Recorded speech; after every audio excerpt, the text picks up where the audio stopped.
رتبہ علی اکبر کا اس بات سے ظاہر ہے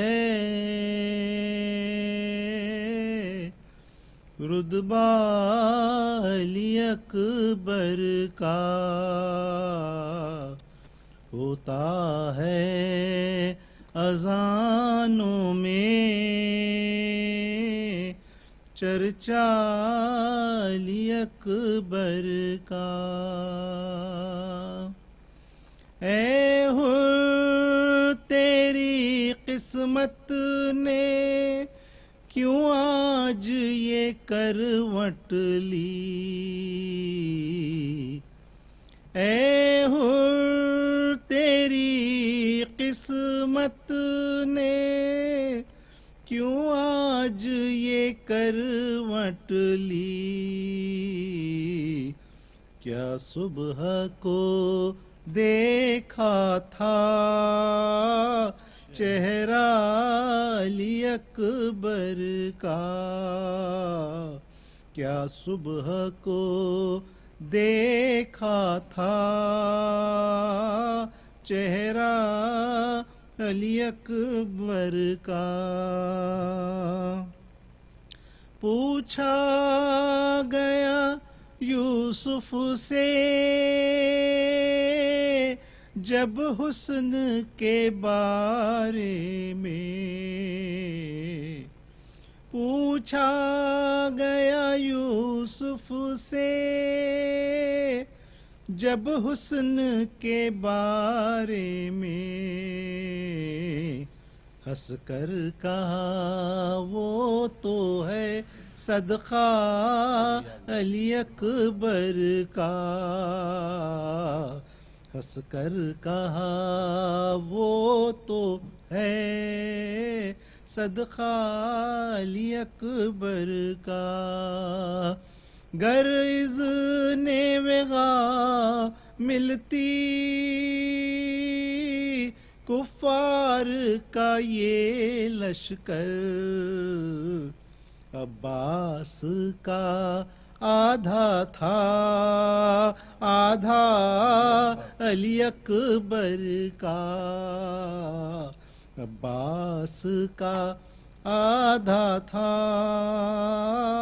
آدھا علی اکبر کا شب آتے ہیں عباس کے جھولے کو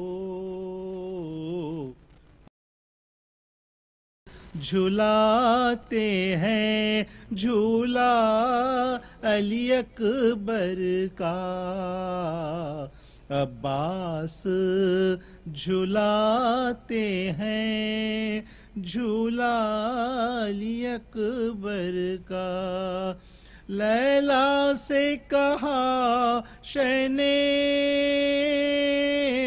آ دیکھ لو جی بھر کے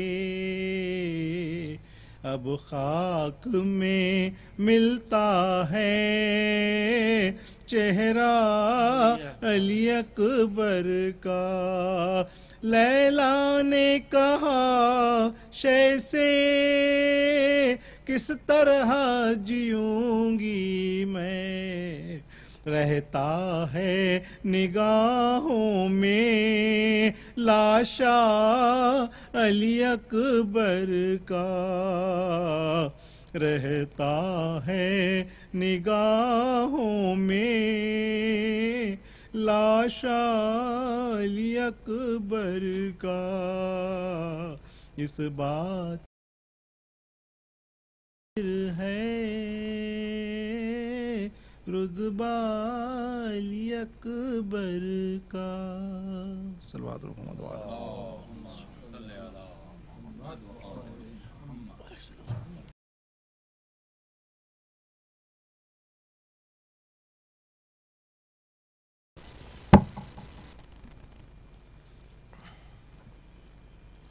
صلوات اللہم صلی علی محمد و آل محمد مالک سے بڑے گھر کے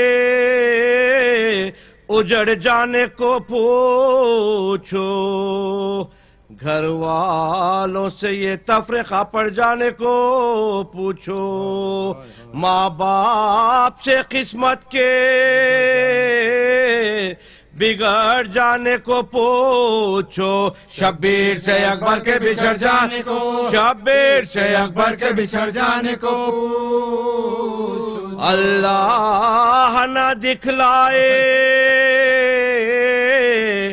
علم نور نظر کا، بہ جاتا ہے آنکھوں سے لہو قلب جگر، بہ جاتا ہے آنکھوں سے لہو قلب جگر کا۔ جس وقت کے اکبر کو لگا زخم جگر کا، سینے میں رکا آ کے دم اس رش کے خمر کا، گرتے ہوئے گھوڑے سے خیال آیا پدر کا، چلائے کہ اب کچھ ہے دنیا سے، چلائے کہ اب کچھ ہے دنیا سے پسر کا۔ بے کس کے مسافر کی خبر لیجئے بابا، اپنے علی اکبر کی مدد کیجئے بابا، اپنے علی مدد کی مدد کیجئے بابا۔ بیٹے کی صدا سن کے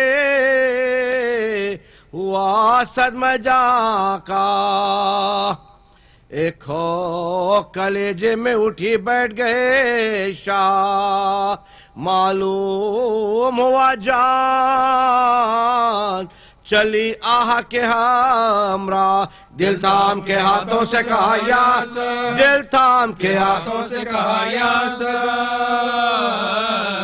رنگ اڑ گیا تھا گیسوؤں پگرد پڑی تھی، جورا کے جو سنبھلے تو بصارت میں کمی، جورا کے جو سنبھلے تو بصارت میں کمی،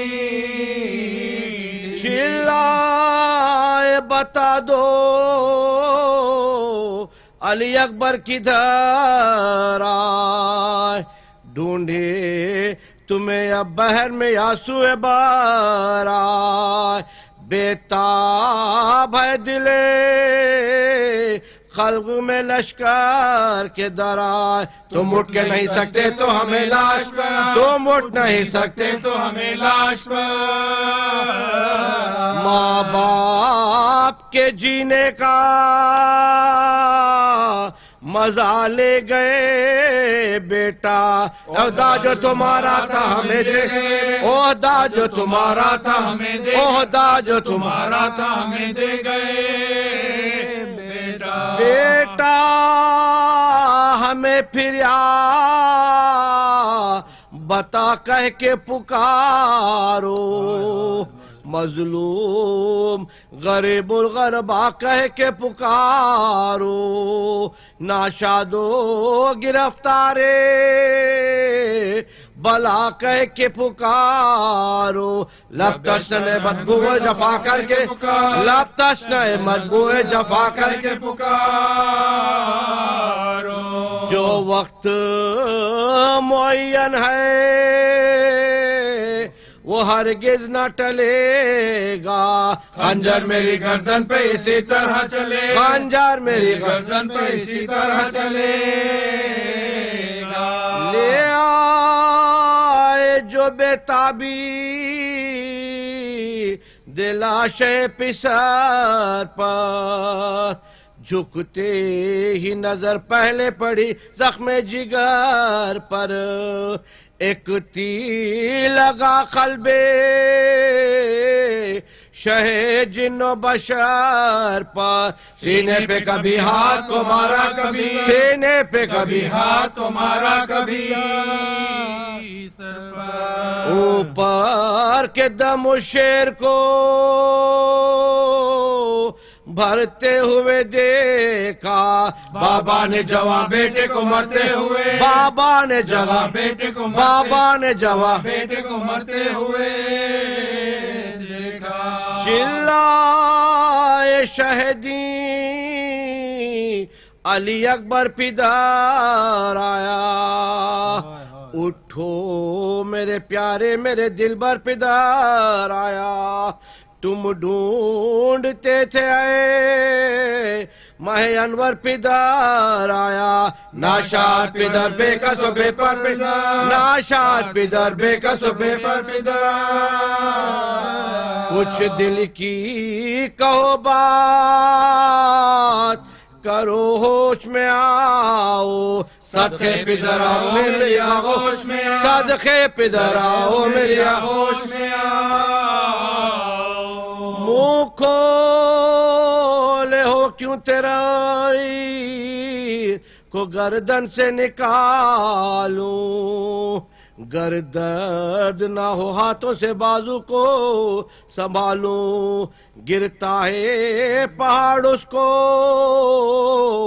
میں کس طرح سے ٹالوں مرتے اسے دیکھو جسے آغوش میں پا مرتے اسے دیکھو جسے آغوش میں پالوں بہ بہ کے لہو میں جگر آتا ہے تمہارا سینے سے کلیجہ نظر آتا ہے سینے سے کلیجہ نظر آتا ہے تمہارا کچھ منہ سے بولو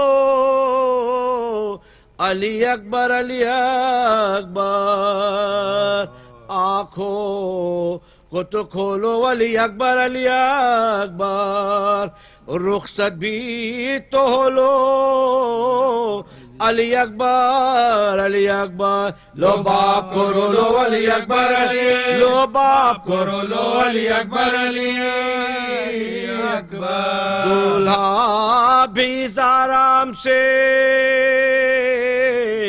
سوتے نہیں بیٹا ہم روتے ہیں اور تم ہمیں روتے نہیں ہم روتے ہیں اور تم ہمیں روتے نہیں غش میں جو سنی با کی آواز پسر نے بس ہاں کو پھیلا دیا اس رش کے خمار نے لپٹا لیا چھاتی سے شہد جن و بشر نے منہ کھول کے دکھلائی زباں تشنہ جگر منہ کھول کے دکھلائی زباں تشنہ جگر فرمایا کہ خطرہ میرے جانی نہیں ملتا مجبور ہوں بیٹا مجھے پانی نہیں مجبور ہوں بیٹا مجھے پانی نہیں ملتا یہ سنتے ہی بس آنکھوں سے آنسو ہوئے جاری منہ پھیر کے دیکھا صبح صحرا کی باری کی عرض حضور آئی ہے زہرا کی سواری پھر درد اٹھا سینے میں اور غش ہوا پھر درد اٹھا سینے میں اور غش ہوا کھولے ہوئے آنکھوں کو مسافر ہوئے اکبر ہچکی کا بس آنا تھا کہ آخر ہوئے ہچکی کا بس آنا تھا کہ ہچکی کا بس آنا تھا کہ آخر ہوئے اکبر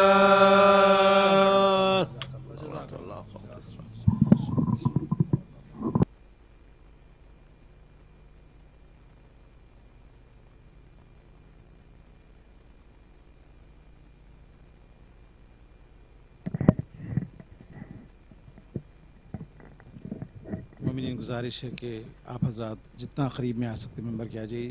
جس طرح آپ جانتے ہیں کہ بعد میں آنے والوں کو کافی پھر زحمت ہوتی ہے، پھر مجلس میں مداخلت ہوتی ہے. برائے مہربانی ابھی سے جتنا آگے آپ تشریف لا سکتے ہیں ضرور لے آئیے. پر محمد و آل محمد بآواز بلند صلوات. انشاءاللہ النور سینٹر میں مجلس کا سلسلہ 12 محرم تک جاری و ساری رہے گا، اور وقت کی پابندی کے ساتھ نماز مغربین کے فوراً بعد مجلس کا آغاز ہوا جاتا ہے. آپ سے گزارش ہے کہ وقت کی پابندی کے ساتھ انشاءاللہ نماز میں شرکت کیجیے، اس کے بعد مجلس میں ضرور ثواب دارین حاصل کیجیے گا. پر محمد و آل محمد بآواز بلند صلوات. صلی اللہ محمد و آل I'd like to request Sayyid Abbas for Shuri to please come member to recite tonight's lecture. Muhammad wa ali Muhammad wa azibulan salawat.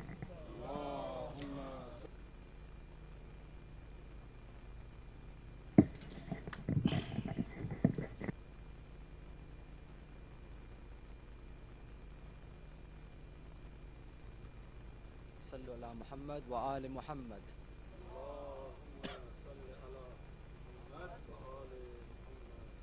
فاتحة.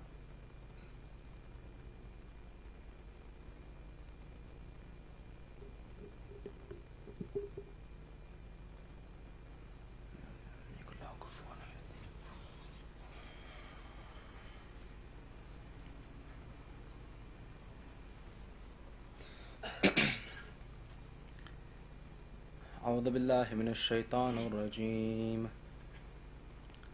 بسم الله الرحمن الرحيم. الحمد لله رب العالمين، وصلى الله على سيدنا ومولانا حبيبه إله العالمين أبو القاسم المصطفى محمد.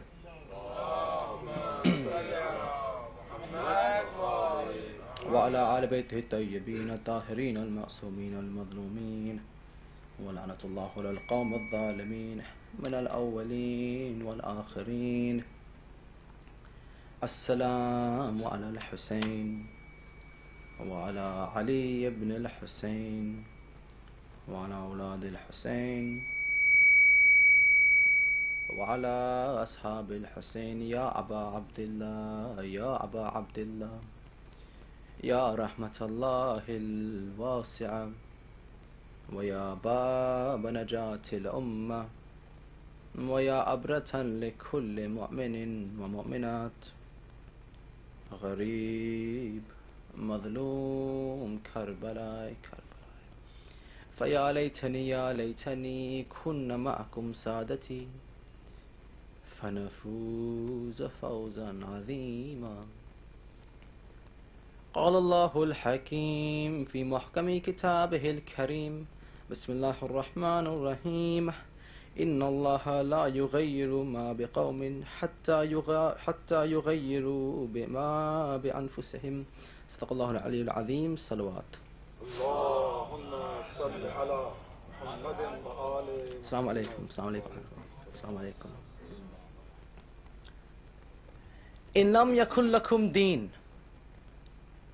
If you have no religion, ولا تخافون المعاد, and if you have no fear of afterlife, فكونوا أحرار في دنياكم, at least be free in this world. These are the words of Abu Abdullah Hussain ibn Ali ibn Abi Talib. اللهم صل على محمد وآل. Yeah? If you have what? No fear. If you live a life where you have no fear of religion, you have no religion itself. Assalamu alaikum. And if you have no fear of afterlife being raised, at least have freedom in this world. Okay. What have we been discussing for the last few nights? The last, 6 nights? Unity, yeah? In light of our discussions until now, let's reinterpret these words. Abu Abdullah is saying what? If you have no religion, meaning if you have no desire for unity with God, no desire. And if you have no fear of being raised in the afterlife, so you have no desire to have any unity with the Imam, then at least have freedom in this world, at least be unified whilst you're on this earth. Yeah, this is our discussion is what? Unity. And we're going through all the stages until we get to this stage, this phrase, which began our entire discussion. Imam Hussain speaking to every human being, those we work with, those we go to school with, those we studied with, those our neighbours, everyone. You don't have to have fear of religion or of the afterlife, just be free. This freedom is extremely important when it comes to unity. Ahrar fi dunyakum, at least be free. And so the purpose of our discussion, we're discussing, the unity of society. And slowly, inshallah, you've noticed those of you who've been coming each night, we've been mentioning more and more points about how Hussain is universal. Every night we mention a few points about how it's not just society, it's every society, global society. So in today's lecture, I just want to look at 3 things regarding freedom. Why is freedom essential for unity? Why does Hussain only want free men and women? And how can we learn from the freedom of the unity of the 72 shuhada? Yeah, that's our discussion. And as we come to the end, we will slowly see how what we've been discussing applies not just to us, but to every human being on this earth, inshallah. Yeah? So, freedom, yeah? Abu Abdullah cares so much about freedom, he could have used any word, but he said at least be free in this word. Why freedom? Inshallah, we'll see. And how can this freedom impact on our own unity with God, inshallah? Sallallahu Muhammad wa ali Muhammad.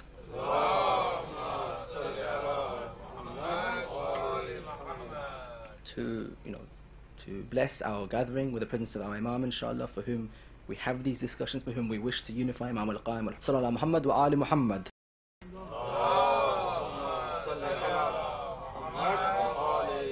The verse of Quran I mentioned in the beginning, Allah will not change the condition of the qawm. Inallahu la yughayyiru ma biqawmin. He will not change the condition of your qawm, your community. Hatta, until yughayyiru ma bi'anfusihim, until you change what's in yourself. Okay? Allah Azza wa Jalla, He's not going to change your community, He's not going to change your qawm, He's not going to unify your society until you work on anfusahum, until you work on yourselves. That's the beginning. Okay. Working on yourselves requires freedom. Allah's not going to do it for you. He said Himself, this is not my responsibility. Just work on yourself. So that's why in the first few discussions we had, we spoke only about the unity of the individual. Yeah, through dua, through Quran. Abu Abdullah's La ilaha illallah. Abu Abdullah embodies the qualities of Allah. All this we discussed for this reason. Allah will not change your community. He will not unify your community until you change what's in yourselves. Interestingly, look at the verse. Allah says, I will not change what is in the qawm until you change what is in anfusahum. Yeah? Allah is saying what? He could have said, I will not change what's in you until you change what's in yourself. But He says, I will not change your community until you change yourself. Meaning what? Once the individual reforms themselves, then they themselves reform the community. So it starts with the individual. Sallallahu Muhammad wa ali Muhammad.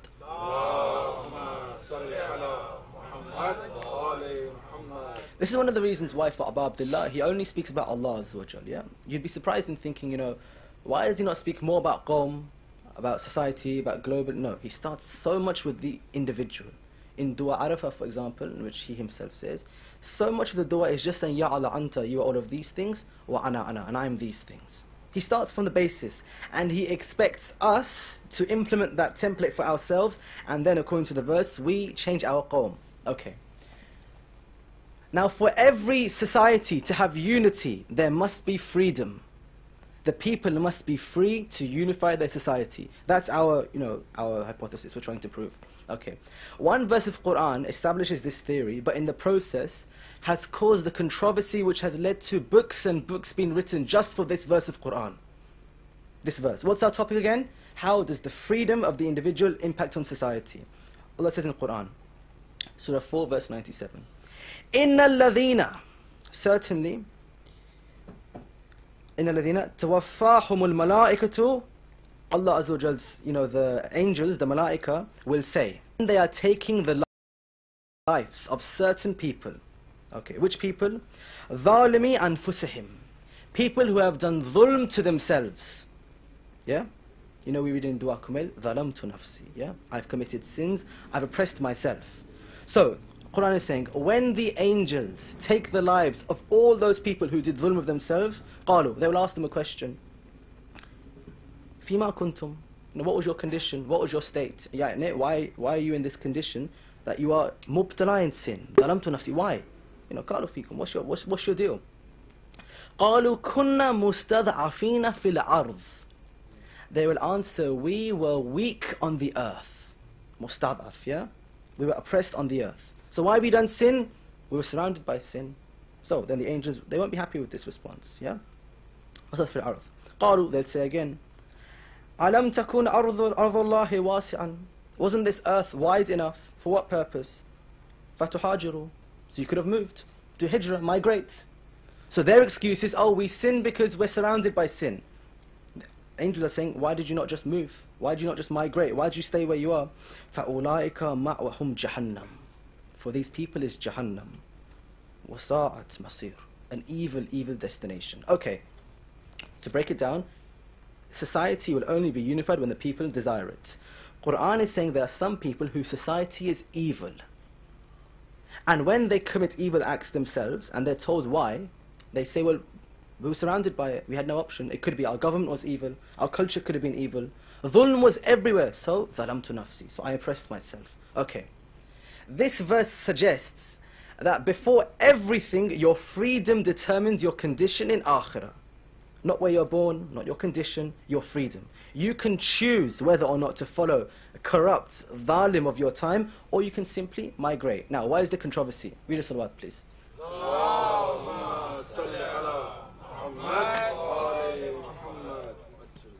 Okay, what's the controversy? Ayatollah Mutahhari looks at this verse and says this word mustad'af is the issue. Why? He says there are many communities, many people on this earth who were genuinely weak. Like, it's not like they could have migrated, they had no ability to migrate. Either there's nowhere to go, the whole community is evil and there's nowhere for them to go, or he's saying they themselves were too weak. They didn't have the money to migrate, so they were stuck. They were, if sin is all around you, it's hard to stay away from sin, yeah? They were mubtala. And Ayatollah Mutahhari says, there are some people whom genuinely this is an excuse for them. They were actually mustadaf, they were genuinely too weak to move. Either socially, financially, yeah, or physically. There's nowhere to go. So for those people, he says, for those people, their affair is with Allah. Murjawna li amrillah. And Allah, this verse says their destination is Jahannam. For some people, we don't know. Either Allah can forgive them, or He cannot forgive them. This verse is not a guarantee they're going to hell, because they literally couldn't go anywhere. Okay. Allama Tabatabai adds something which beautifies this explanation. He says, the word mustadaf, they were too weak to go anywhere, also means intellectually they were too weak. They didn't know they were surrounded by sin. There are some people, Allama says, they don't know they're doing wrong, they don't know their community is wrong, and they've been swept away by the sways of this community, which is doing dhulm. And so because of this, they have done dhulm to themselves. Again, Allama says for those people, we don't know what happens to them. Or, they could go to heaven or hell, we don't know, or anything in between. All we know is, Allah expects you to use your freedom to migrate if sin is taking you away from Him. Yeah, we have this. Salam Muhammad wa ali Muhammad. So, what's the prime thing for unity in society? Freedom. At least be free in this word. Ya ayyuhalladhina amanu alaykum anfusakum. O people of belief, upon you as yourself. Meaning what? Upon you as yourself? Meaning all your actions which you do, you are responsible for it. So if you want unity, you need to unify yourselves together. This is quite an important verse in when we teach children different manners and akhlaq. Because sometimes we have a tendency to tell them, do this action, do that action. But alaykum anfusakum. Yeah, we need to teach them to use their freedom wisely. If I can speak to the children directly who are here, shall I have your attention, the young'uns listening? Are you listening, children? Yeah? Listening? Are you listening? Okay. When you're at home and you're watching TV, let's say you're watching, what shows do you watch? I don't know, Paw Patrol or Peppa Pig, something like that, yeah? You're watching TV. And your parent says, okay, come for namaz. Or for example, come for food. Normally you listen to them, yeah? You go for food. Sometimes, when you're watching TV and Imam says come for food and you're like, I want to keep watching TV, I don't want to go. You have that feeling sometimes that I don't want to go, yeah? In there is your freedom. You know what's right and you know what's wrong, and you have a choice. So in that moment you can choose, do I keep doing what I want to do, or do I do what my parents want to do? What's the best option there? Do what your mum tells you. In fact, the best option might be say, Mum, can I watch TV while eating? But let's not give them any more ideas, yeah? So, what's the best thing to do? Mum's calling for food, I want to watch TV, you listen to your mum. Another example, let's say you're playing with your toys. Yeah, you're playing with your toys? Good. And it's time for namaz. So, your mum goes for namaz, your dad goes for namaz, your grandparents go for namaz. Sometimes you go, sometimes I don't feel like going to pray. In there is your freedom. That means you can choose. Either I play with my toys, or I go for my namaz. What's the best option there? To go for namaz, yeah? Your toys aren't going to run away. Even though your toys might have little legs on them, but they're not going to run away, yeah? Not like Toy Story. So, what's the right option? Okay. Aba Abdullah, Imam al-Hussain, young ones, we've come to cry for Hussain, yeah? That same Imam Hussain always wants you to choose the right option. And if you choose, imagine, Imam al-Hussain will be thinking, I'm so happy that you are doing the right thing when you could have done the wrong thing. That's called freedom. You choose, yeah? For example, you're at school. Someone's being mean to someone in school. Someone's being horrible to someone. They're bullying someone. Imam Hussain wants you to say something Say it to them or say it to your teachers. This person's being mean to them. Don't remain quiet. So, for all of you, promise yourself, when I have the option, I have freedom to do good or bad, I will always do the good thing because Imam Hussain will be happy with me. Do you promise this, young ones, yeah? Raza Mustafa, you promise this? When I have the option, always do the right thing. Inshallah. For all these children, with salawat ala Muhammad wa ali Muhammad.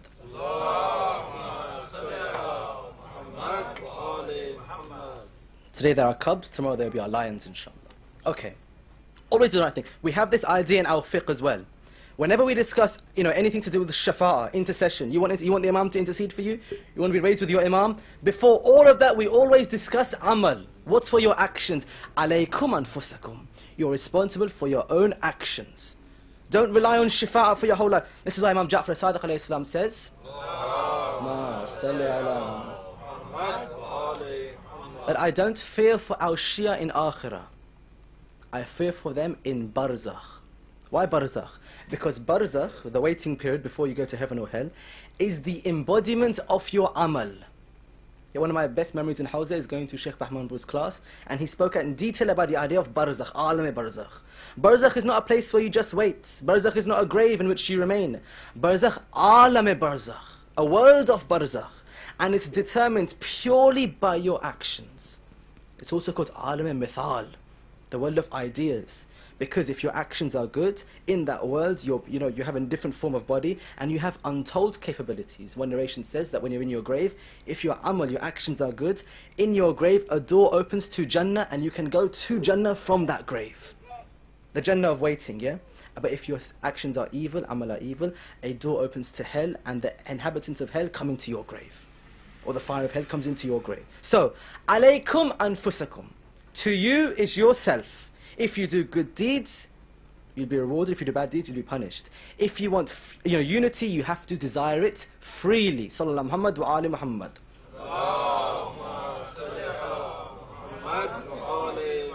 The last verse on this I'll mention before we move on to Abu Abdullah al-Hussain and freedom of unity, why Hussain only wants free people, is a verse of Quran which has the potential, if understood in a certain way, to completely derail our entire series. One phrase in this verse has the potential to change our entire priorities in this whole 10 days of unity. Khair, let's discuss. Allah is speaking to one of His prophets. It could be the Holy Prophet, but we are told this applies to all prophets. وَإِن كَانَ كَبْرُ عَلَيْكَ إِعْرَاضُهُمْ. If you are being worried that they are not accepting you, yeah, they keep evading you. This is the Prophet is bringing the people signs, but the people aren't accepting. So Allah is saying, if you're worried about this is the case, أَسْتَطَعْتَ أَن تَبْتَغِي نَفَقًا. Look for signs. Where? فِي الْأَرْضِ أَوْ صَلَّمَ فِي السَّمَاءِ. Dig a tunnel to the earth, or build a stairwell to heaven. Yani, whatever you can do, find them signs. Find the people signs. It's a big exaggeration, yeah? Journey to the center of the earth, or make a staircase going all the way to heaven. If you can. For what purpose? فَتَعْتِيهُمْ بِآيَةٍ. To find them signs. Try. But what's the next line? وَلَوْ شَاءَ اللَّهُ لَجَمَعَهُمْ عَلَى الْحُدَى. If Allah wanted, He would have unified you under guidance. What have we been saying for the last 6 days? Unity, unity, unity. And Allah is saying, if I wanted, there would be unity. What is the thing which brings about unity according to this verse of Quran? Ayah of Allah, signs of Allah. And Allah is saying, I will not force people to accept the signs. Neither will I blame them, now will I expect them that they should have had these signs and I forced them. No, it is free. The signs of Allah are there to be appreciated. Everything could be a sign of Allah if the person accepts. And that's what this verse is about. Even if, Ya Habib, O Prophet or any Prophet, even if you dug down to the center of the earth and found all signs there, and even if you climbed all the way to the heavens and searched for signs, Allah will not force unity. You have to have it freely. And when I read this verse, the line is, Allah will not unify the people on huda, on guidance. And I thought, well, what is that thing which could unify people? What is that huda? And then I remembered that Rasulullah says, Inna al-Husaynu misbahul huda wa safinatul najat. Indeed, Hussain, this guidance you're seeking, Hussain is a lamp of guidance and an ark of salvation. And so, we have agreed one thing so far up until now. that you cannot force anyone to unify. And Allah will not force unity, it requires freedom. And that freedom could come in the form of Abu Abdullah al-Hussain. Sallallahu Muhammad wa ali Muhammad. That's the first question. Second question, Hussain only wants free men and free women. That's all he wants. Free men, free women, yeah? The verse of Quran says, لا تطع الكافرين والمنافقين. When you see the kafirin, the munafiq, stand against them. Hussain stands against them. He doesn't force anyone. We mentioned a few nights ago, we said, name one revolutionary leader who on the day before the revolution says to them, you can leave. Like, we don't have this anywhere. No movement. But Hussain only wants free people. Freedom, people who genuinely desire Islah. Islah, Qawm Jadi Rasulullah. Islah Ummah Jadi Rasulullah. Okay. Also for Abu Abdullah, and Shaykh Mutahri makes a beautiful point, Imam al-Hussain is not really concerned with political reform per se. Per se meaning, Imam Hussein's first priority is not politics. First priority. There's politics to be learned from Hussain, yeah? We can learn political reform from Hussain. We can learn how to, how to resist oppression from Hussain. We can learn many things. But that's not his prime intention. Adam Tahri explains, Hussein's primary intention is to reform the members of the Ummah. And once he reforms them, they reform the Ummah. Yeah, this is why we have that famous and quite a beautiful thing Abu Abdullah says, where he says to everyone, to all of us, inshallah, and this is quite good for self-worth, yeah, to value yourself, inshallah. Hussain says, the price of your soul is Jannah. That's the price that Allah has set for you. That's how much you're worth. Your value is Jannah. So don't sell yourself for any price less than Jannah. Yeah? You've been created for one purpose, and that's heaven. Liqa Allah, meeting with Allah. Anything less than that price, don't sell yourself. You're selling yourself cheaply. You're doing injustice to yourself. There's freedom here. Where? You have the freedom to do the right thing, inshallah. And your soul deserves freedom. And Abu Abdullah loves freedom. In fact, we have one quite beautiful story where Imam Hussain alayhi salam, he's in his home. A slave girl, a servant girl comes to him, and she gives him something. I think the narration says she gives him some herbs. When she gives him the herbs, he says, thank you, now you are free, go. Remember, Ahlul Bayt Islam don't like slavery, but they use different techniques to free people from slavery. One technique was they purchased slaves in order to free them. In fact, something I'm researching on the side is looking at how the Imams used anti-slavery and how we can implement that today, inshallah. Imam Hussain, this girl brought him herbs, and he said, you're free. So someone said to him, Ya Abu Abdullah, why? All she's done is a normal daily chore for you. So he replied, that Quran says when someone says salam to you, respond with the same or something greater. And I don't know anything greater than giving freedom to somebody. Hussain loves freedom. And Hussain only wants people who are free. Yeah? So the 72 shuhada are the most free people on this earth. Sallallahu Muhammad wa ali Muhammad. The last point I'll mention here before we move on is that this model of freedom is for everybody. Not just the Shias of Hussain, not just the Shuhada of Abu Abdullah of Karbala, every human being. In fact, when freedom is understood from Abu Abdullah, this same freedom has the ability to stop the most violent gang war in American history. One example. Have you heard of the name of Sheikh Mujahid Abdul Karim? Have you heard Sheikh Mujahid? Sheikh Mujahid lives in America. He lives now, but he lived in America in the 1960s and 70s. Okay. He was from the Nation of Islam, which is, a type of Islam following in the footsteps of Malcolm X. So he's a Muslim, but he's not Shia. He lives in LA, Los Angeles, in the 60s, which is one of the most violent times of violence between the Bloods and the Crips. Yeah, the historians say there has never been a time in American history where gangs caused as much death and destruction than in the 50s and 60s and 70s in America. Mainly 60s and 70s. Bloods and Crips fighting. Okay. Sheikh Mujahid lives in LA. He's got a masjid there. One day, his job is reconciliation. He goes around to different communities and says to them, put down your weapons, put down your guns. Enough people have died. Unify. But it's not working. One day he's in his masjid giving a khutbah. In front of him, there are some Shia people sitting listening to him. At the end of the lecture, they give him a book, which is about the personality of Abu Abdullah al-Hussain. Sheikh Mujahid takes this book, he reads it, and he says, I want to follow the Islam of this Hussain. So these Iranian students, they say, okay, we take you to Iran. So Sheikh Mujahid goes to Iran after the revolution. In Iran, now he adopts Shiism, he becomes a Shia. And he learns Shiism through who? Abu Abdullah al-Hussein. In Iran, he meets Imam Khomeini, he meets Ayatollah Khamenei, who's the Prime Minister at the time. He meets them, he speaks to them, he returns. Now when he returns, he changes something. Previously, he was going to every community and saying, you know, put down your weapons. Unify, too many people have died. Now when he comes back, he goes to every community and he goes to the actual ghettos, yeah, where no one else goes, where there is violence on the streets daily. In fact, he says, once I went there, somebody held a gun in my face and threatened to shoot me. Why? They said, I just don't like you. So I was grateful he didn't kill me. So he went to these places.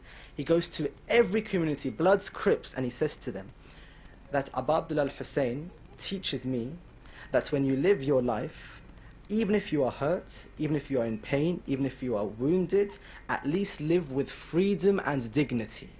He takes this message to all of LA and to all of the ghettos. In 1992, everyone respects the message he has. And he brings the leader of the Bloods and the leader of the Crips, the leader of the two most violent gangs in American history. And in 1992, he signs a peace treaty between them in his masjid. All because he learnt freedom from Hussein. This is what Abu Abdullah can do. They're not Muslim, they're not Shia. They are violent criminals. But when they learn about the value of freedom that Hussein teaches, they put down their weapons and they came together. And then when he did this, he established the Imam Mahdi movement in LA. Right now, Sheikh Mujahid has a masjid. He recites Masaib of Hussein, and sitting in front of him are people who used to kill each other, Bloods and Crips. Now together they mourn for Hussein in front of him. How? Because he teaches them. Hussein teaches freedom. And he said to them, even if you don't want to be free in afterlife, you don't care about religion, and you don't care about being resurrected free, at least live with the freedom and dignity of good people in this world. And when he said this, they put down their weapons. So this is the power of Imam al-Hussein. We have many stories like this, where we don't even know these stories, where people like Sheikh Mujahid, may Allah bless Sheikh Mujahid. Ahlul Bayt TV have a documentary now, inshallah you can watch the whole story. People like them take this message and make it global, universal. Okay. That was the second thing we wanted to discuss. Hussein only wants free men and free women. The last thing I want to discuss with you, and we mentioned in Ziyad Ashura, is that if we want to learn real freedom, we go to Shuhada of Karbala. Read a salawat, please.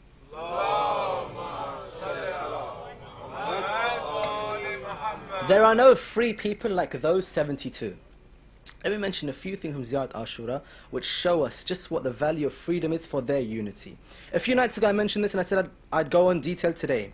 We say in Ziyad Ashura, Inni silmun liman salamakum, wa harbun liman harabakum. Hussein, I'm at peace with those who are at peace with you, and I'm at war with those who are at war with you. Now this line is quite beautiful, because who are those who are at peace with Hussein? His companions, yeah? And who are those who are at war with him? His enemies. I asked my Arabic teacher about this, and he said to me that when the word silmun is used, silmun doesn't just mean I'm at peace with you. Silmun is the indefinite, which means we are not measuring how much peace. Meaning, an accurate translation would be, I am all peace with you. Or in other words, I am not just at peace with you, that today I think of you and I'm at peace with you. No, correct translation, I am peace itself with you. I embody silm. Silmun, I have become peace for you. Like I've unified with the idea of peace itself. Islam, submission, silm, I have become silm. And for those, Hussein, who killed you, those who hurt you, those who, tried to harm you, I am war against them. I'm not at war. I am war itself. So I've unified with them. And who have unified like Karbala? We'll read later about them. وَوَلِيكُمْ لِمَنْ وَعَلَاكُمْ وَعَدُوٌ لِمَنْ عَدَاكُمْ. I am friends with your friends, Hussein. And I'm enemies with your enemies. Meaning, for me, the measure of a person's value, a person, is you, Hussein. If they like you, I like them. And if they're your enemy, they are my enemy. Now, the 72 are unique. And the part of Ziyad al-Ashura which I personally like the most, one of the most famous parts, this part, really gets me, alhamdulillah, is this line. Assalamu alayka ya Aba Abdullah wa ala al-arwah allati hallat bifinaik. Salam upon you, Abu Abdullah, and those souls who came to you and gave themselves at your courtyard. Halad bifinaik. Alaykum minni salamullahi abada. Take my salam, endless salam, to those souls who gave them fida to you. Endless salam. Ma baqiya laylu wa nahar. For as long as there is day and night, I send salam to them. وَلَا جَعَلَ اللَّهُ الْآخِرَ الْأَحْدِ مِنِّي لَزِيَارَتِكُمْ. We pray that the line says, may this visit not be my last visit to you, Hussain. Why do I like this line so much? Alaykum min islamullahi abada, endless. And according to the line, for as long as I exist, I send salam to them. Not for as long as I'm alive, for as long as I exist. In our narrations we have, once Allah creates you, you will never cease to exist. Yeah, abadan, you'll exist forever. So we are saying in this line, when I'm alive, salam to you shuhada. And when I die, salam to you shuhada. And when I'm in barzakh, salam to you even then, because I'm still existing. When I'm raised up again with my Imam, that same salam to you, Shuhada Karbala. If I go Jannah, salam to you even when I'm in Jannah. And if I go Jahannam, even then salam to on you, Ya Shuhada Karbala. Yeah? And Baqi al-Layl wal-Nahar, salam upon you, not for as long as I have days and nights. For as long as there are days, salam upon you. For as long as there are nights on this earth, salam for you. I might not be here having days and nights, but as long as there are days, and as long as there are nights, salam upon you, abadan, abadan. And then the last line we hear, وَلَا جَعَلَ اللَّهُ الْآخِرَ الْأَحْدِ مِنِّي لَزِيَارَتِكُمْ. We pray in this line, may Allah not cause this ziyarah to be my last ziyarah. For those people who have been to Karbala, we pray for them that your most recent ziyarah is not your last ziyarah, inshallah. And for those who haven't been to Karbala at all, we give our next ziyarah so you can have your first ziyarah, inshallah. Yeah? We all go together, abadan, salam upon them forever. Okay. And this is why the next line we say, as soon as we say this, Assalamu ala al-Hussain, wa ala Ali ibn al-Hussain, wa ala awlad al-Hussain, wa ala ashab al-Hussain. Even there is a wisdom in this. What? Salam upon Hussain, fine, I understand. Wa ala Ali ibn al-Hussain, if this is Imam Zain al-Abidin, fine, he's Imam Ma'soom, he deserves to have his salam under Imam Hussain, okay. Wa ala awlad al-Hussain, again, this kind of makes sense. Awlad al-Hussain are ahlul wahi, yeah?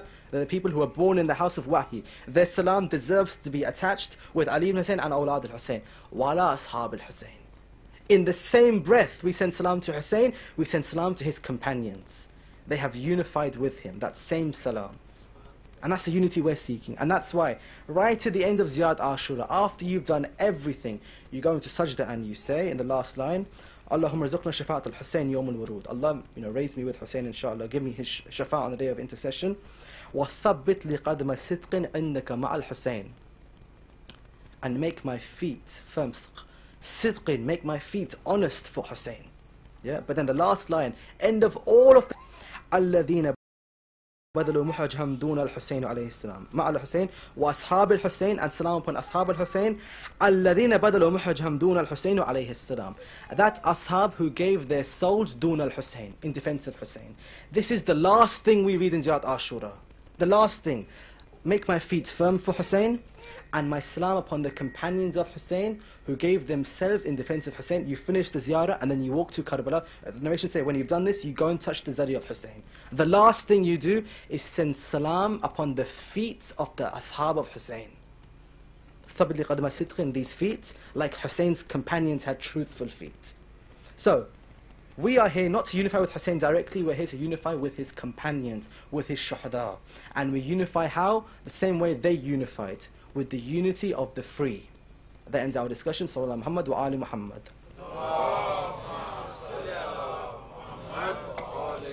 So, that's our discussion. To summarize what we've discussed today, Imam Hussain says that if you don't have any fear for Akhirah, you don't have any religion, at least be free in this world, which means for the sake of Hussain on this earth. And if the two most violent gangs in American history can unify because one Shia taught them about the freedom of Hussain, then imagine what we can teach the whole humanity about the freedom of Hussain. Imagine how much unity we can achieve through freedom. Okay. Tomorrow's lecture, we begin looking at global unity, but we look at two really important problems to what we've discussed. Two problems. The first problem to unity, as we understand it, is the problem of diversity. What have we been saying? Come together, unify together. That's easy to say. People are different. People have ethnic differences, cultural differences, intellectual differences, social differences. Are you honestly saying that it's practical to say we can unify despite all of these differences? That's the first problem. Second problem, inshallah, we'll discuss tomorrow and we'll see the next day, inshallah, okay? So that's our discussion. Slowly, we are learning more about how Hussain is global. And we are learning practical ways of taking the message of Hussain, the message of freedom and suffering and tawheed, and teaching them to everyone, inshallah, for who? for the unity of Imam al-Qaim as-Sahib al-Asr, inshallah.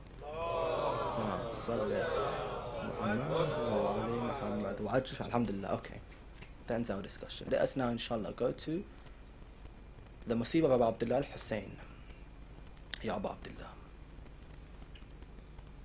According to the Maqtal of Abu Abdullah, the Maqtal of Hussain, once all of the companions and ashab had been martyred, the time for Ahlul Bayt began. Between Dhuhr, about 12:50, and 1 o'clock, 1:30, all the companions had gone. All of them. 30 companions in the space of half an hour. All gone of Hussain. And this is when Hussain turns around and notices, now it is time for my family to go. But the most painful thing is, according to the narrations, the first member of Hussein's family to be martyred is his son Ali al-Akbar. Allahu Akbar. The first person Hussain lets go. And how hard is it for him to let go of the one who resembles the face of his own grandfather Muhammad? Not only that, Ali Akbar, he acts like the Prophet. He speaks like the Prophet. He is kind like the Prophet. Hussain loves him like he loves his grandfather. This Ali Akbar is the first person to go. And so when we hear about the Musibah of Hussain, the first Musibah before all of his family members was that a father like Hussain had to let a son like Ali Akbar go. Allahu Akbar. Which Ali Akbar, who also, not just Hussain raised him, Zainab raised Ali Akbar. 18 years, the narrations say, Zainab raised Ali Akbar herself. And now she must watch him go, and Hussain must watch him go. Ali Akbar, who speaks only out of love for his father. He says, my father, I am with you. Even if death comes to us, or we go to death, I am with you, my father. No father has a son like Hussain has Ali Akbar. And yet the first person to go is Ali Akbar. According to the narrations, when the ashab have gone, Ali Akbar comes to his father and says, my father, please give me permission. I want to be the first of our family to die for you.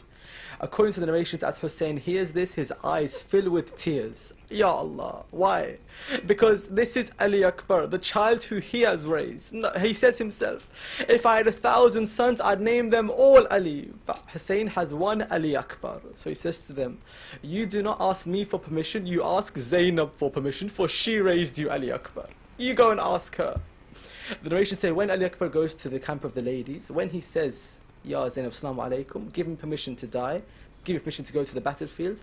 Not only Zainab, not only his mother Layla, all of the ladies come out and start weeping, saying, Wa wayla, Ali Akbar is leaving us. All of the ladies. They start hitting their heads and weeping and trying to kiss his hands and kiss his body. For they see him and they see only the Noor of the Prophet, Ya Ali Akbar. But he leaves. According to the narrations, Ali Akbar leaves them and he goes to his father and says, my father, they have given me permission, let me fight. When he says this, Hussain lifts his son and puts him on his horse. A father to a son, Ya Abu Abdullah. As he puts him on his horse, he watches him go. But Hussain can't stand still while Ali Akbar is riding away. So as Ali Akbar's horse goes, Hussain is following the footsteps of the horse behind him. Ya Allah. As he follows, Ali Akbar turns and says, my father, why do you follow? I am going to battle. He says, Ali Akbar, you do not have a son like I have you, Ali Akbar. So you don't understand what it's like to see a piece of heaven riding away from you in front of you. Ya Allah. So he says, father, please let me go. So Hussain stops and stands still and he lets Ali Akbar go. But he can't stop looking at him. He keeps his eyes fixed on him. In fact, as Ali Akbar is riding up, Hussain raises his hands and says, Ya Allah, I am sending the one who most resembles your Prophet to the battlefield. So Allah, you protect him. Okay. Ali Akbar is riding in towards the enemy. Allahu Akbar. Ali al-Akbar. They say as he's riding, remember Ali Akbar's father is Hussain, his mother's Layla. And Layla, her mother is in the family of Abu Sufyan. She has relatives there. So as Ali Akbar is walking, the enemies say, oh youth, we know you. And you have patronage to our master Yazid. So if you wish, we won't kill you. We will spare you. As he says this, he says, don't you dare say that my alliance is with Ali Muhammad. So they said, who are you? Announce yourself. So he said, I am Ali, son of Hussain, son of Ali ibn Abi Talib. I am Ali, the son of Hussain, the son of Ali. And he says, who am I? I am the one who is from the family of Ahlul Bayt and the family of the Nabi. And then he says, who am I? I am the one who will not stop until I fight the enemy. And then he keeps going, who am I? I am the one whose swords will always strike for the sake of my family. I am Hashimi, Qarashi, Ibn al-Hussain, Ibn Ali. With this he starts to rise, he raises his horse and Ali Akbar starts to fight. Now Ali Akbar fights extremely bravely. Who? Why? Because Abbas has taught him how to fight. Ali Akbar fights bravely. Narrations say he kills 120 of the enemy in that one go. But then he returns and comes back to Abu Abdullah. Why? He says, my father, thirst is killing me, and the swords of the enemy is breaking my back. Oh, my father, if I had more water, I promise you I would vanquish the entire enemy in front of me. But my father, my body has become weak on account of my thirst. Hussain says, come towards me. Hussain, who is majboor, he has no water, but he says, Ali Akbar, take out your tongue, and I'll take out my tongue, and any moisture in the mouth of mine you take. As he takes out his tongue, Ali Akbar touches his and immediately pulls away. He says, oh, my father, Hussain, I thought I was thirsty, and now I see that your tongue is dry and full of blisters. I thought I was thirsty on the battlefield killing the enemy, but my father Hussain, how ghareeb are you that you are silent while you are thirsty? Ya Allah.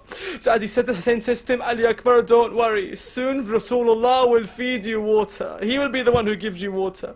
Ali Akbar says salam one more time. Again he rides out. We don't know, maybe Hussain follows him one more time. We don't know the narration. Ali Akbar goes and fights. He kills 80 more of the enemy, and he gets deeper and deeper into the ranks of the enemy. No one has got this far, and so they're saying, who is this person? It's like Ali has come to fight us. But Ali Akbar keeps fighting. The narration says, as he's fighting, one of the enemies says, by Allah, I will take this child away from Hussain if he comes near me. So as Ali Akbar is fighting, this man takes a spear and he throws it into the chest of Ali al-Akbar. The narration says, as it hits Ali Akbar, his whole body jerks backwards onto his horse and he falls back. But as he falls back, the enemy striking from behind, he falls forward and he falls onto his horse. Now they strike the horse runs wildly into the enemy. As the horse is running, Ali Akbar is lying onto the horse, and as he's running they keep attacking the body of Ali Akbar. Ali Akbar can't rise, for there is a wound inflicting him. So as he walks they keep striking his body. The narration says they keep hitting the body. Ali Akbar can't defend himself. When? Until one arrow hits the neck of Ali Akbar and blood pours from his head and he falls onto the ground. Now as he falls he says, Assalamu alayka ya Abu Abdullah. Everyone said salam upon Hussain, everyone, but Ali Akbar is the only one who said something else. Everyone said Salamu alaykum ya Abu Abdullah, but only Ali Akbar said Salamu alaykum ya Abu Abdullah. Oh my father, hurry, come to me quickly. No one else said this. Only Ali Akbar said, my father, quickly come to me. As he falls, Hussain runs, but the narration say the weakness of Hussain, his heart has broken, so he walks left and right and he says, Ali Akbar, where are you? Your father is looking for you. Ali Akbar, help me, I heard your call. Hussain is stumbling, sometimes he's falling, sometimes he's rising, sometimes he's falling, sometimes he's rising, until he comes to the body. And the narration say Ali Akbar is lying on his side. Ya Allah. He's not lying on his back or his front, he's lying on his side. Why? Because the arrow has gone through his chest. He can't lie on his back or turn on his front, so he's on his side. Hussain sees him, he tries to turn him, but Ali Akbar has pain in his body, so he leaves him still. Ya Abu Abdullah. Hussein's heart is breaking, so what does he do? The narration says when he sees this, Hussain kneels on the ground and he puts his cheek next to the cheek of Ali al-Akbar. Ya Ali Akbar. Hussain kneels to the ground and he puts his cheek next to the cheek and he says, Ali Akbar, there is no happiness for this father after I see you like this. Ya Allah, Ya Allah. Ali Akbar, there is no happiness for me now. And he also says, Ali Akbar, it is a matter of shame for me that you called for your father and I could not come for you. Ya Abu Abdullah, Ya Abu Abdullah. How much does his heart break for Ali Akbar? As he sees him, he tries to move him, but the spear fear is too hard in him. Ali Akbar says, my father, leave me. Why? He says, I can see your grandfather Rasulullah coming towards me. I can see him. He says, my father, I see he has in his hand some water. Maybe he's going to give it to me. And then he says, my father, leave me, for I also see with him he has another cup for you, for he sees how thirsty you are, my father. Ya Allah. As he says this, Hussain says, Ali Akbar, it is painful for me, but I must take this spear out of your chest. Ya Allah. How does Hussain take it out? The narration says he takes one hand on the chest of Hussain and the other hand on his hand on the spear. He says, Allahu Akbar, help me. Then he says, Ibrahim, bear witness that I am pulling the spear from the chest of my son, whereas you were spared from pulling the spear into your son. He says, Allah help me. And as he pulls the spear, blood pours from the chest of Ali al-Akbar. Allahu Akbar. And as he pulls it, Ali Akbar leaves him. Abu Abdullah is lying there, and in his hands he has his son Ali Akbar. He sees only the face of Rasulullah in front of him. The narration says Hussain at this point is alone in the maqtal. No one comes near him. So he knows he has to take the body back to the tent. But every time he tries to lift the body, his knees fail him and he falls to the ground. Ya Abu Abdullah. Every time he lifts, the narration says 10 times Hussain stands and 10 times Hussain falls because he can't carry the body of Ali Akbar back. So he tries to hold and hug the body of Ali Akbar, and he pulls it and he walks back. Again, he falls again with the body and he stands again. Ali Akbar. Why? Ali Akbar, there is no happiness left in the body of Hussain now that he has left you. He's crying. The narration, last narration, they say that as he brings the body back, he lays it at the tent. Zainab sees what has happened. Ya Zainab. So when Layla comes out, she starts weeping, saying, my son has gone. And when Kulthum, Kulthum and Sakina and all of them come, they start weeping. But when Zainab comes, she falls onto the body of Ali al-Akbar. Allahu Akbar. Zainab falls on the body and says, Wa wayla Hussain, wa wayla Ali.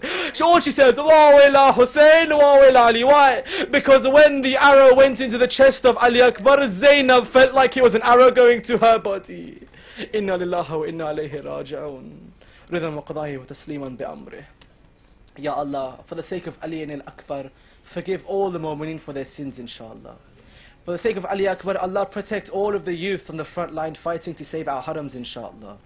Ya Allah, for the sake of Ali al-Akbar, for the sake of these tears, forgive all our sins and hasten the repentance of Imam Sahib al-Asr, inshallah. Wa akhiru da'wana alhamdulillah. Matam Hussain.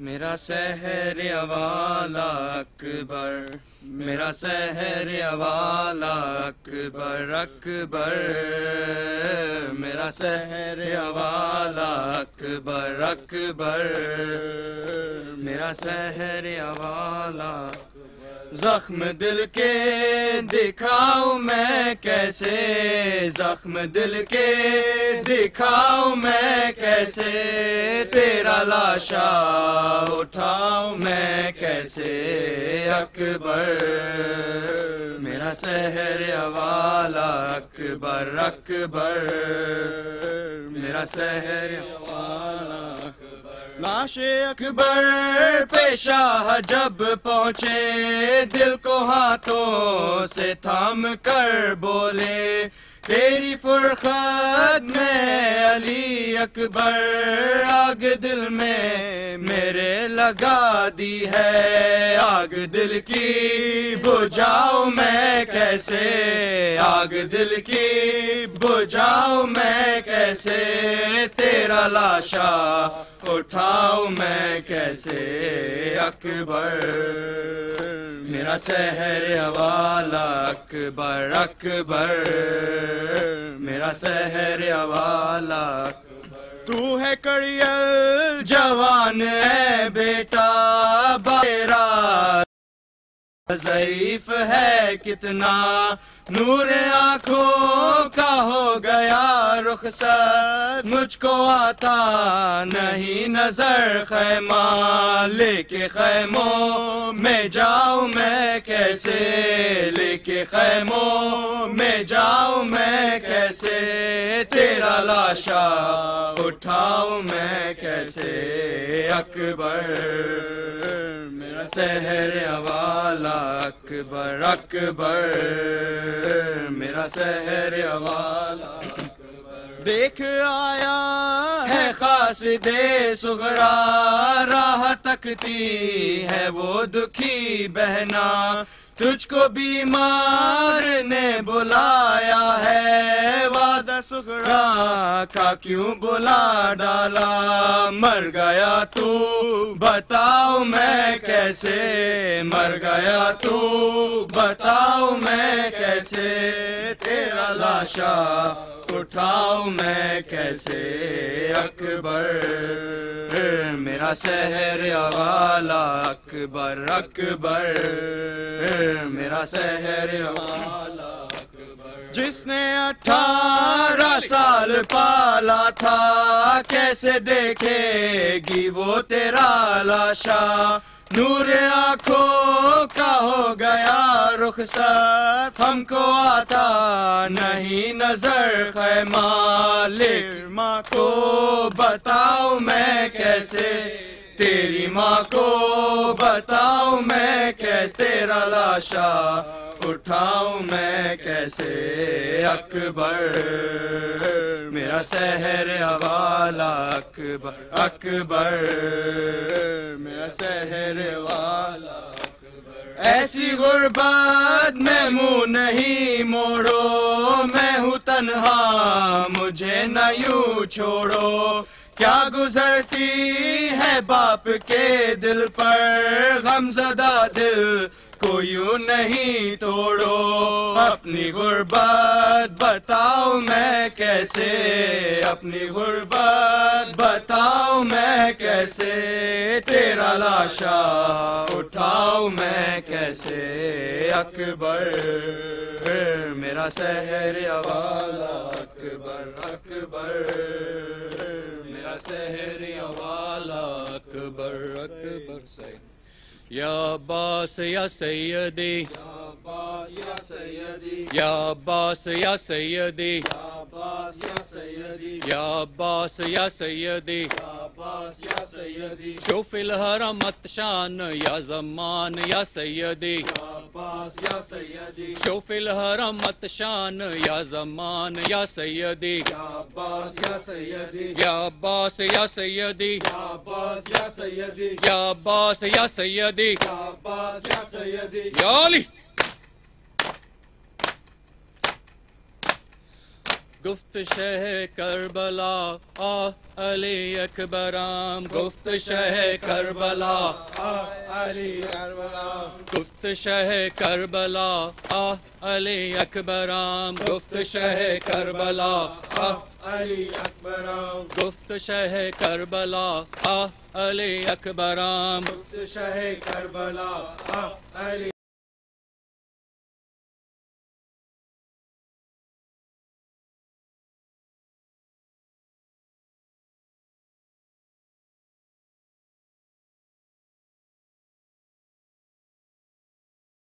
علی اکبر تو گل باغ رسول کنچے باغ بطول تو گل باغ رسول کنچے باغ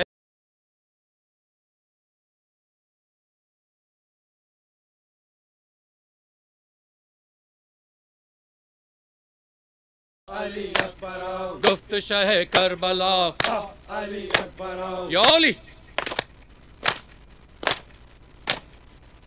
گفت شہ کربلا علی اکبرام گفت شہ کربلا علی اکبرام گفت شہ کربلا علی اکبرام گفت شہ کربلا علی اکبرام کشت شدے از جفا علی اکبرام گفت شہ کربلا علی اکبرام گفت شہ کربلا علی اکبرام یا علی شہ کربلا علی اکبرام گفت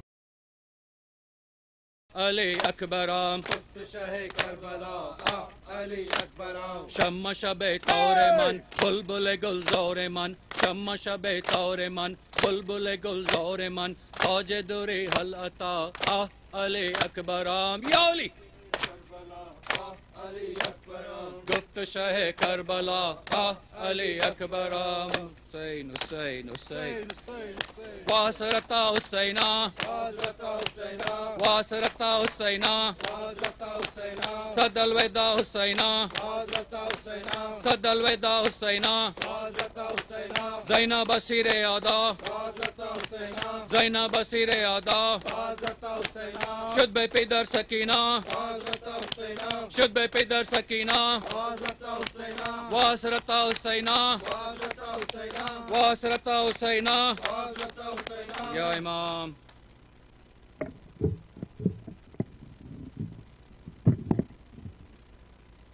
السلام عليك يا رسول الله السلام عليك يا نبي الله السلام عليك يا أمير المؤمنين السلام عليك يا سيد الوصيين السلام عليك يا فاطمة الزهراء سيدة النساء العالمين السلام عليك يا خديجة الكبرى أم المؤمنين السلام على إمام حسن بن علي المجتبى وارث أمير المؤمنين السلام عليك يا أبا عبد الله الحسين وعلى أخيك أبو الفضل العباس وعلى ولديك العليين الشهيدين وعلى أختيك زينب أم كلثوم وبنتك سكينة السلام عليكم جميعا شهداء كربلاء ورحمة الله وبركاته السلام على علي بن الحسين زين العابدين ومحمد بن علي الباقر وجعفر بن محمد الصادق وموسى بن جعفر الكاظم وعلي بن موسى الرضا ومحمد بن علي الجواد وعلي بن محمد الحادي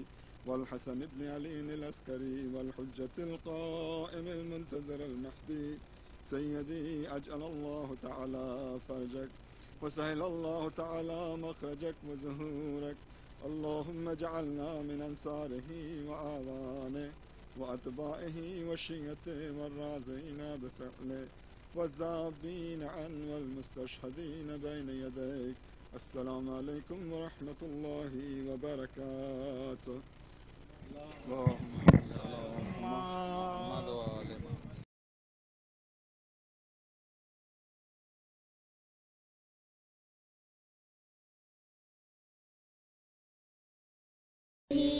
في